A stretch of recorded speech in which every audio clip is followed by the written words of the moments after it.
2023년 10월 김주혜가 본격적으로 공개 활동을 시작하던 그때 우리는 뉴스로만 봤지만 평양 당중앙위원회 내부에서는 극비 프로젝트가 진행되고 있었습니다. 11살 아이를 차세대 지도자로 만드는 체계적인 계획, 그리고 이를 아는 사람들의 연쇄 실종, 이 모든 것을 직접 목격한 당간부 한 명은 결국 목숨을 걸고 영하 25도 두만강에 뛰어들 수밖에 없었습니다.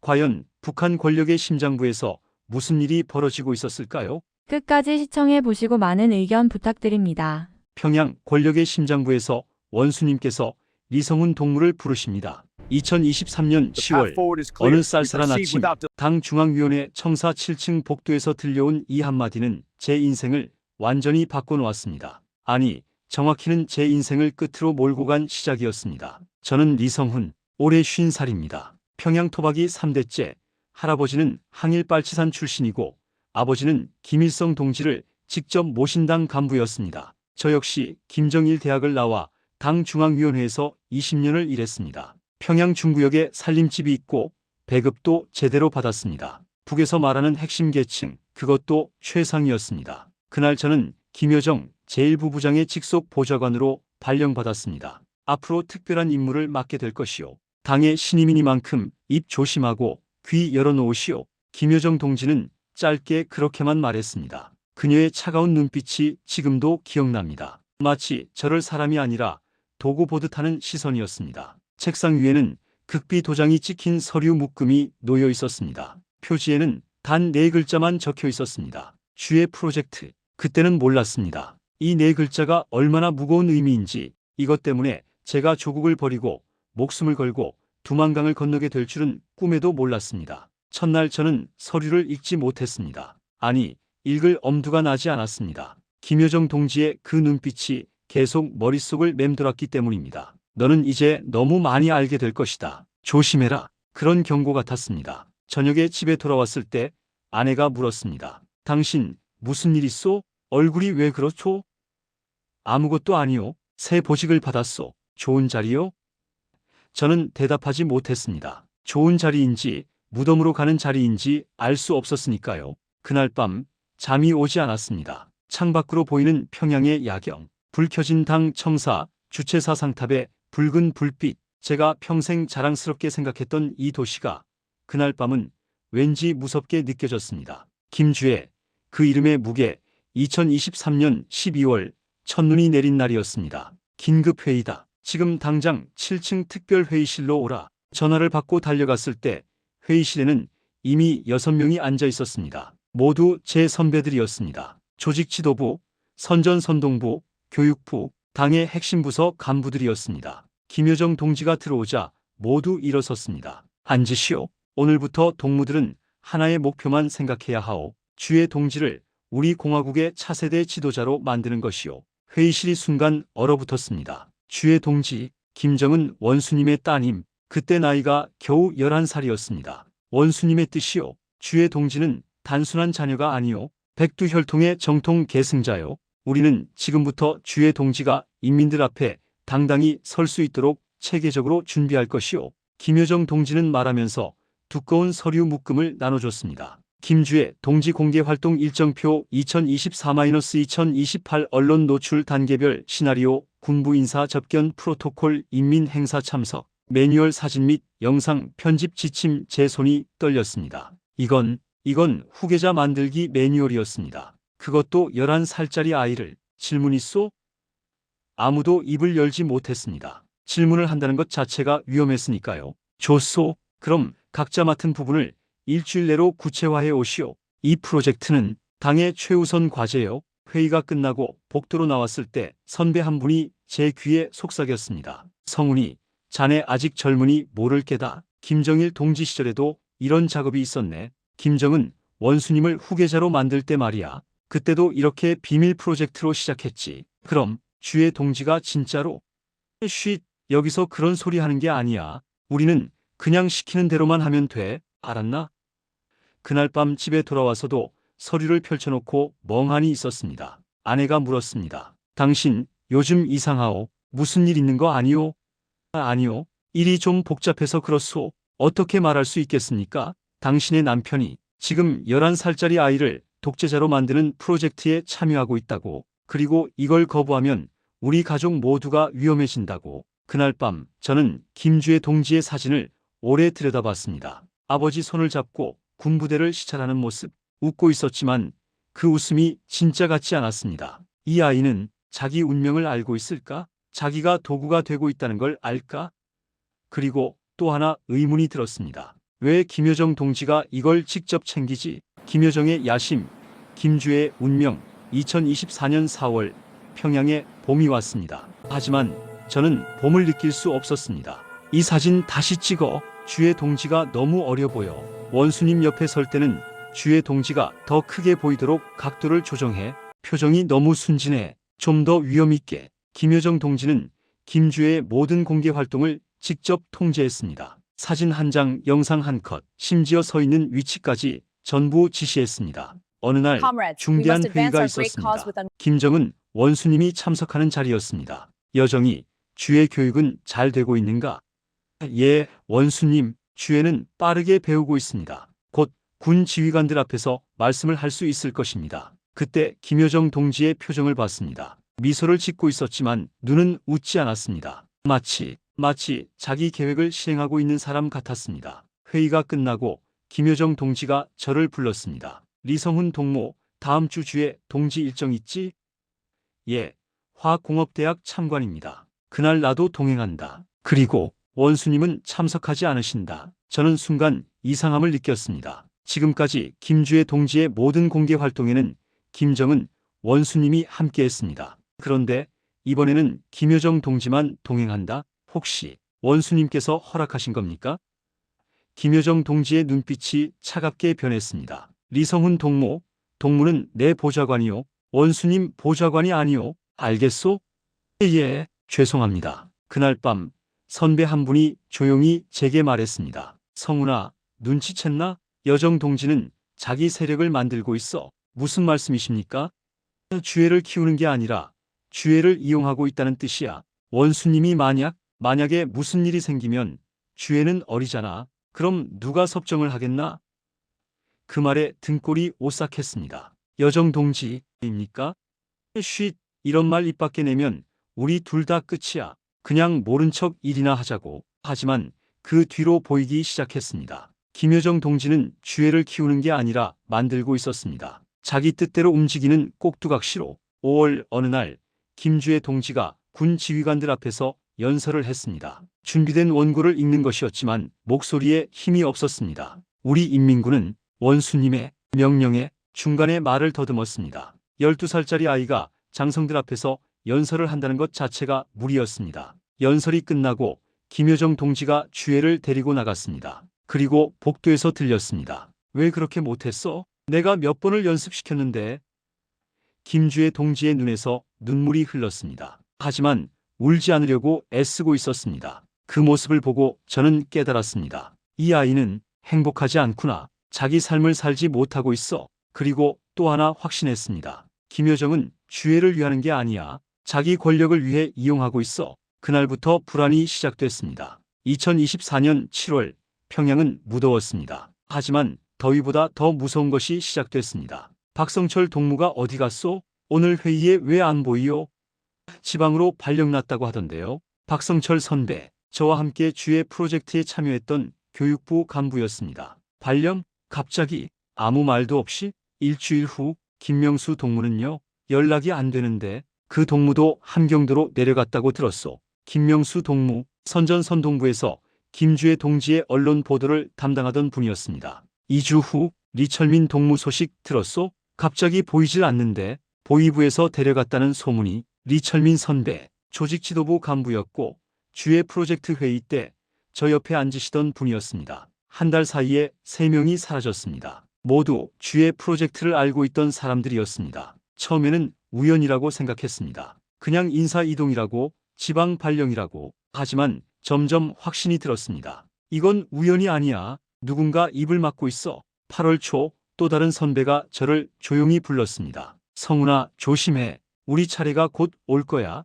무슨? 박성철이, 김명수, 리철민 다 연락이 안 돼. 가족들도 모른대. 이게 보통 인사 이동이겠나?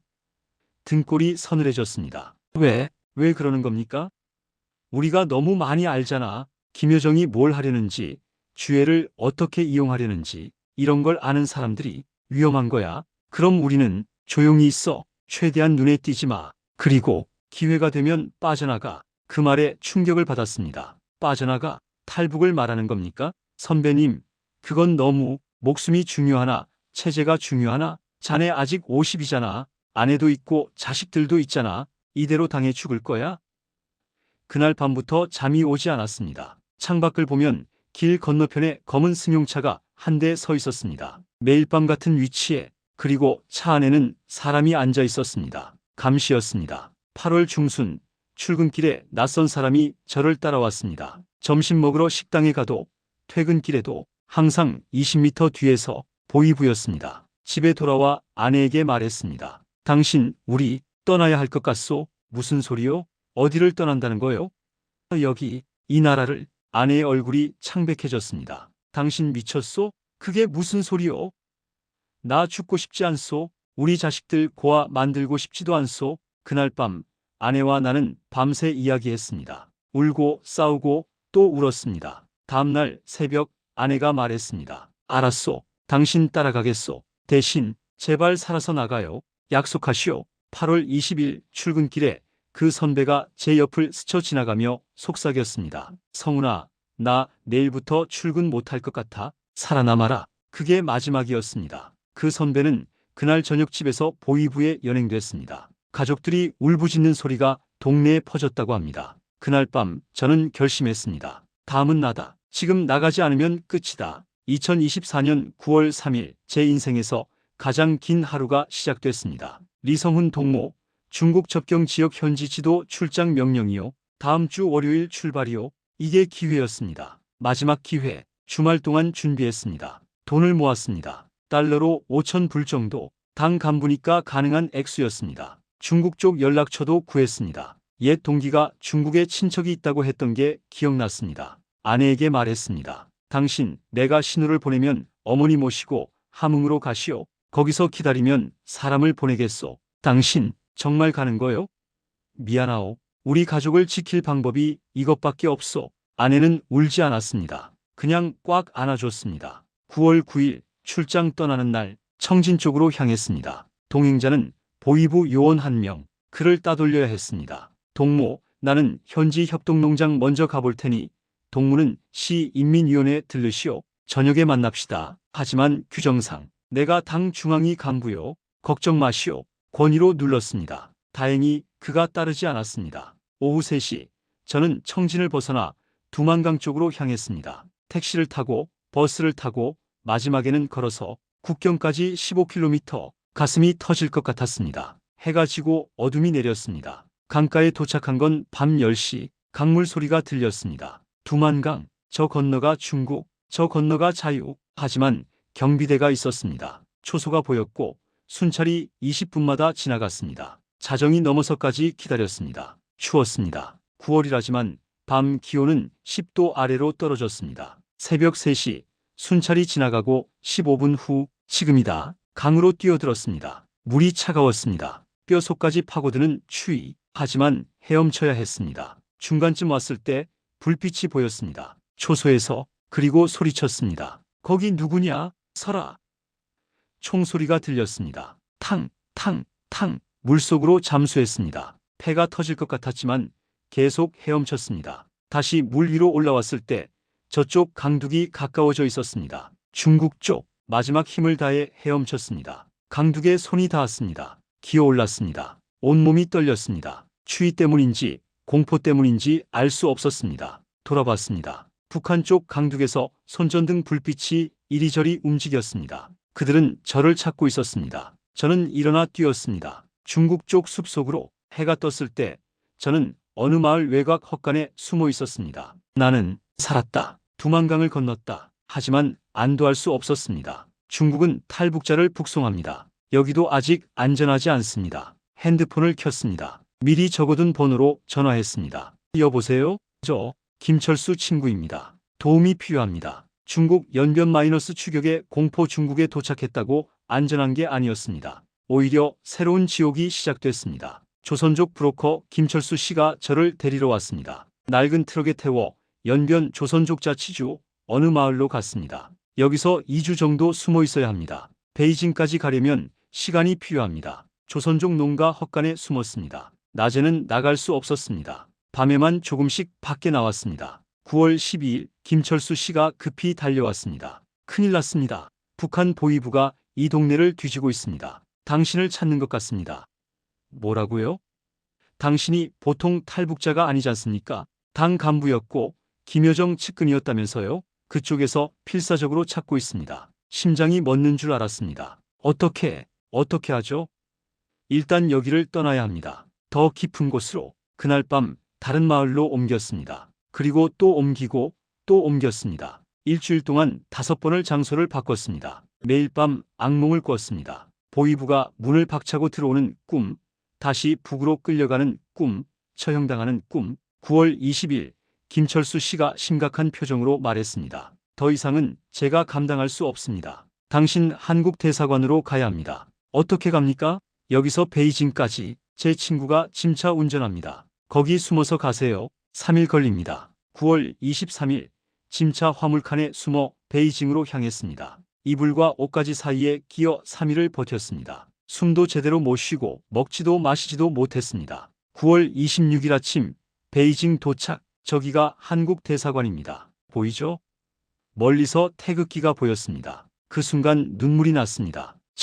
저기가 자유. 하지만 문제가 있었습니다. 대사관 주변에 감시 카메라가 많습니다. 중국 공안도 지키고 있고요. 들어가려면 기회를 잡아야 합니다. 3일 동안 주변을 돌며 기회를 엿봤습니다. 호텔에 묵으며 대사관 주변을 관찰했습니다. 9월 29일 오후 3시 기회가 왔습니다. 대사관 입구에 차가 들어갔습니다. 문이 열렸습니다. 경비가 차를 확인하는 사이 저는 달렸습니다. 평생 그렇게 빨리 뛰어본 적이 없었습니다. 거기서 중국 공안이 소리쳤지만 저는 멈추지 않았습니다. 대사관 문을 통과했습니다. 한국 경비원이 놀라 저를 막으려 했습니다. 저 탈북자입니다. 도와주세요. 저 당 간부였습니다. 김여정, 김주애, 중요한 정보 있습니다.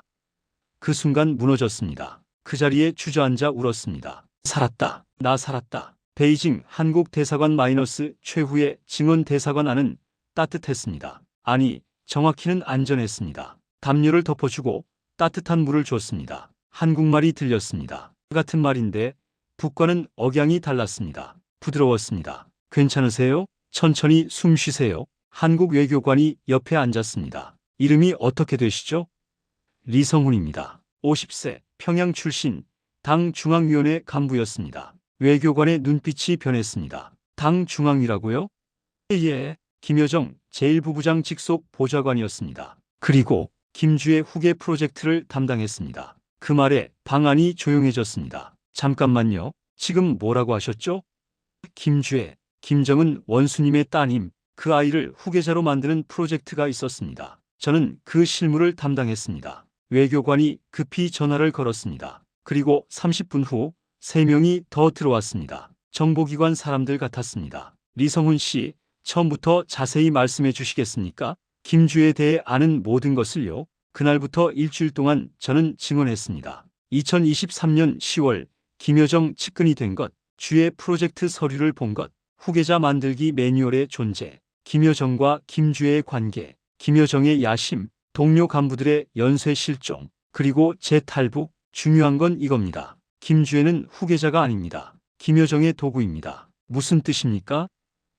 김주애는 어립니다. 만약 김정은이 사망하거나 무력화되면 주애는 명목상 지도자가 되겠죠. 하지만 실권은 누가 줍니까? 섭정을 누가 합니까?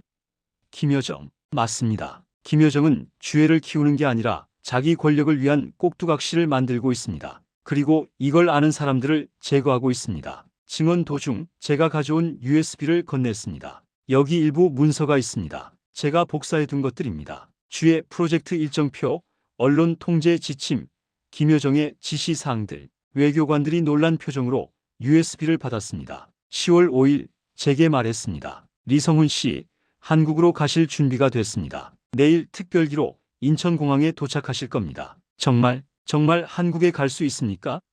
예, 당신은 이제 자유입니다. 그날 밤 처음으로 편히 잤습니다. 챕터 8 자유 대한민국 마이너스 증언자의 사명 2024년 10월 6일 인천국제공항 비행기가 착륙했습니다. 문이 열리고 복도를 걸어 나갔습니다. 입국장에 대한민국이라고 쓰여 있었습니다. 태극기가 걸려 있었습니다. 다리에 힘이 풀렸습니다. 그 자리에 무릎을 꿇었습니다. 감사합니다. 감사합니다. 통일부 사람들이 저를 안내했습니다. 하나원에 가서 교육을 받을 거라고 했습니다. 첫 며칠은 꿈을 꾸는 것 같았습니다. 자유롭게 걸어 다닐 수 있었습니다. 감시받지 않았습니다. 인터넷을 마음대로 할 수 있었습니다. TV에서 북한 뉴스를 자유롭게 볼 수 있었습니다. 밤에 불이 꺼지지 않았습니다. 먹고 싶은 걸 먹을 수 있었습니다. 어느 날 TV에서 북한 뉴스가 나왔습니다. 김주애가 어느 공장을 시찰하는 모습이었습니다. 김여정이 옆에 서 있었습니다. 화면을 보며 생각했습니다. 주애야, 너는 행복하니? 내가 원하는 삶을 사는 거니? 12월 제가 남한 사회에 어느 정도 적응했을 때 통일부에서 연락이 왔습니다.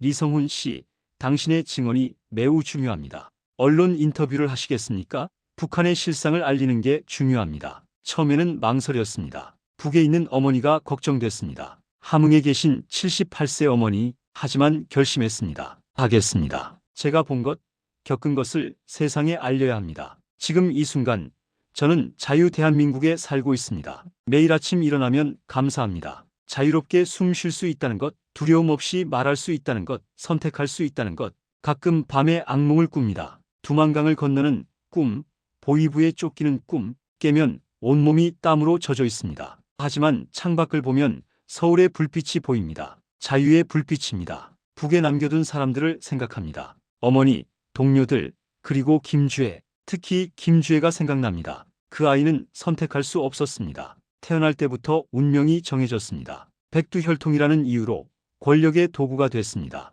제가 이 증언을 하는 이유가 있습니다. 첫째, 김주애는 후계자가 아니라 꼭두각시입니다. 진짜 권력은 김여정이 쥐고 있습니다. 둘째, 북한은 3대 세습을 넘어 4대 세습을 준비하고 있습니다. 이 비극을 막아야 합니다. 셋째, 북한 인민들은 자유를 모릅니다. 그들에게 진실을 알려야 합니다. 넷째, 통일은 우리 세대의 숙제입니다. 더 이상 미룰 수 없습니다. 여러분께 부탁드립니다. 북한을 잊지 마십시오. 그곳에는 2,500만 명이 살고 있습니다. 우리와 같은 민족입니다. 김주애를 단순히 김정은의 딸로만 보지 마십시오. 그 아이도 피해자입니다. 체제의 희생양입니다. 그리고 북한의 변화를 준비하십시오. 김정은 이후 김여정 시대가 올 수도 있습니다. 그때를 대비해야 합니다. 저는 50년을 북에서 살았습니다. 그리고 이제 자유를 찾았습니다. 늦었지만 새로운 삶을 시작했습니다. 북에 있는 동포들도 언젠가 이 자유를 누릴 수 있기를 기도합니다. 그날이 오면 저는 평양으로 돌아가겠습니다. 두만강을 다시 건너겠습니다. 하지만 이번엔 도망가는 것이 아니라 자유인으로 당당히 돌아가겠습니다. 그리고 김주애에게 말해주고 싶습니다. 주애야, 너도 선택할 수 있어. 내 인생은 내가 사는 거야. 권력의 도구가 아니라 한 명의 인간으로. 그날이 오기를 기다립니다.